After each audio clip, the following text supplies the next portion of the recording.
Au cœur de l'atmosphère de Jupiter règnent des conditions extrêmes, qui mènent à la naissance de phénomènes intenses.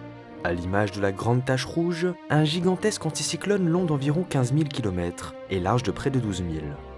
La Terre pourrait aisément se faire avaler par une telle dépression aux dimensions hors normes.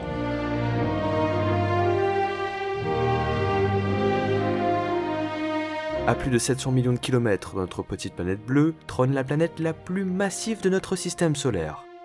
Elle s'étend sur un diamètre de 139 822 km, 11 fois celui de la Terre.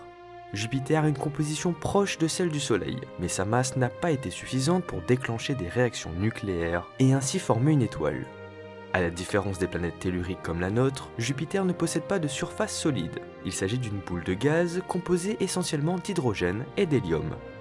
En 1665, l'astronome Jean-Dominique Cassini découvre une tache sur la planète. C'est un siècle plus tard qu'on détermine sa couleur, suite à quoi elle fut baptisée la Grande Tache Rouge. Depuis, plusieurs sondes ont été envoyées explorer cette région de notre système solaire. À l'intérieur de la Grande Tache Rouge, les vents soufflent à près de 700 km/h. On observe depuis 1966 que sa rotation va à l'inverse des aiguilles d'une montre, c'est-à-dire dans le sens anti-horaire. Ceci a été confirmé par Voyager 1 et 2 en 1979.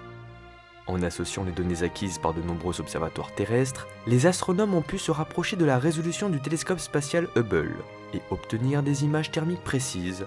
La température moyenne de la tache est de moins 160 degrés Celsius, le centre de l'anticyclone étant plus chaud de 3 à 4 degrés, la même où la couleur rouge est plus prononcée. Les données provenant d'entre sa découverte en 1665 et 1830 ne permettent pas de déterminer avec certitude si la Grande Tache Rouge est la même qu'à l'origine, ou si elle s'est dissipée et reformée. Néanmoins, tout porte à croire qu'il s'agit bien de la même tache que celle que l'on observe encore de nos jours. Ce qui en fait de cet anticyclone la tempête la plus longue connue à ce jour dans le système solaire.